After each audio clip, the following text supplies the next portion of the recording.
The grand hall of King's Landing is alive with the vibrancy of a royal feast. Torches flare against the stone walls, casting dancing shadows over the crowd.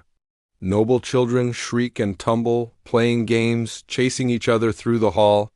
Lords and ladies toast to their own victories, laughing and shouting as merrymaking fills the air. But amid the celebration there is one who sits alone. A young boy, Rhaegar Targaryen, crowned prince of the realm, sits quietly in a corner. His small hands cradle a weathered leather-bound book, his sharp eyes focused on the ancient words as if they hold the very secrets of the world. The bustling sounds of the hall fade as Rhaegar's mind immerses itself in history and prophecy. He is not like the other children, caught up in the loud revelry and excitement of the feast. He is distant, already burdened by responsibilities that far exceed his young age. In silent observation, Lord Jon Arryn, the Lord of the Vale, stands quietly by the hall's entrance, his eyes observing Rhaegar with quiet curiosity. Where most children would be running around, shouting and playing, the young prince remains absorbed in his studies. Jon, ever the thoughtful observer, moves closer to the prince. His curiosity is piqued. "Why do you sit alone while all the others play, my prince?" Jon asks with genuine interest. Rhaegar looks up, startled by the intrusion, his pale violet eyes meeting Jon's calm, steady gaze. For a moment the young prince hesitates, uncertain, as if unsure how to respond to the unexpected company. "I am a prince, as you said, my lord.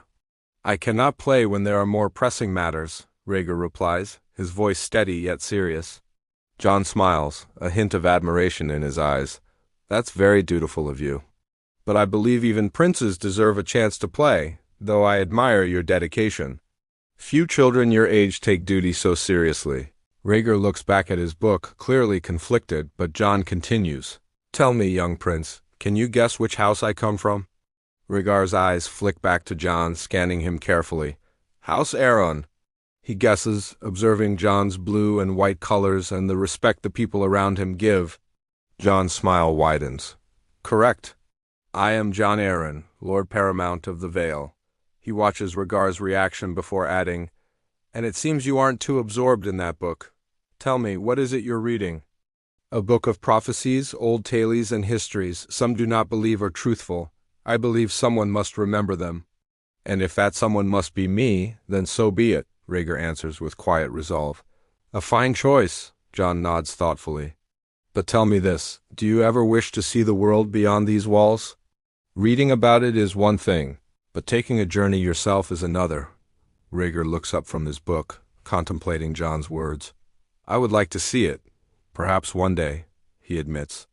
A bond begins. The two men continue talking quietly, the noise of the feast around them fading into the background. They bond over shared interests, Jon's love of the Vale and Rhaegar's yearning for a wider perspective of the world. Jon, with no children of his own, finds himself growing fond of the young prince. Rhaegar, in turn, feels a rare connection to Jon, someone who listens to him, someone who understands the burden of responsibility that weighs on his shoulders even at such a young age. The conversation is brief, but the bond is formed in that moment. Jon, who has no children of his own, makes a decision to approach Rhaegar's father, Aerys II, with a proposal.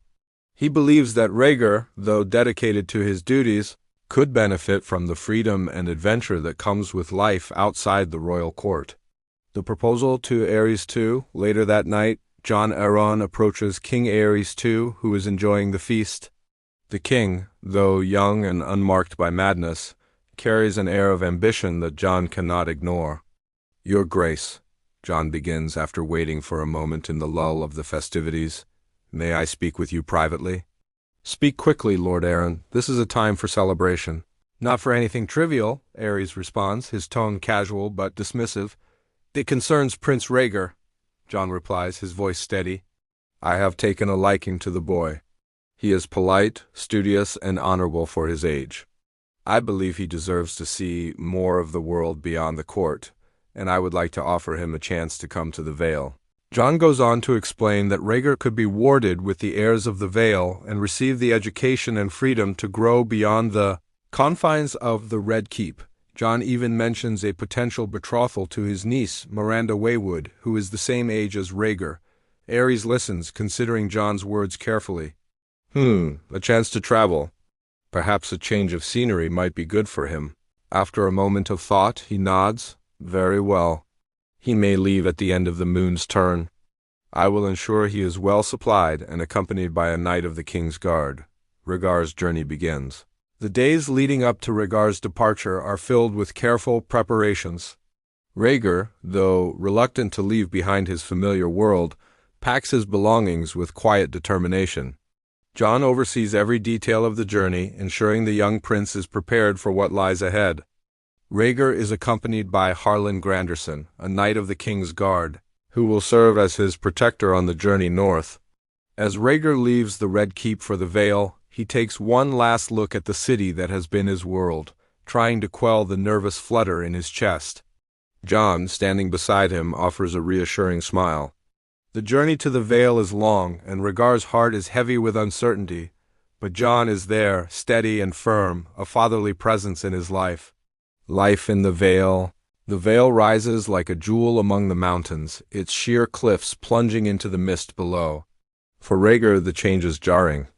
The fast-paced life of King's Landing feels like a world away as he adjusts to the slower, more deliberate rhythm of life in the Vale. Jon oversees Rhaegar's education, ensuring the prince has the best tutors available. But it is clear that Rhaegar's thirst for knowledge surpasses what even the best scholars can offer. He devours history, legend, and philosophy, asking questions that challenge the very boundaries of what his tutors know. As the months pass, Rhaegar becomes more and more immersed in life in the Vale.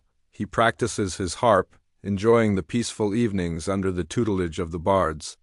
Yet, even as he grows more comfortable in the Vale, there remains a quiet intensity to him, a weight of responsibility that never leaves his shoulders. Enter Robert and Ned. Then one day, Robert Baratheon and Ned Stark arrive in the Vale as wards. Robert, brimming with energy and mischief, is everything Rhaegar is not: loud, boisterous, and carefree. Ned, on the other hand, is calm and composed, his gray eyes observant and thoughtful. The two boys are polar opposites, yet they form a bond with Rhaegar that no one could have predicted. Robert drags Rhaegar into the training yard, challenging him to practice swordplay and wrestling.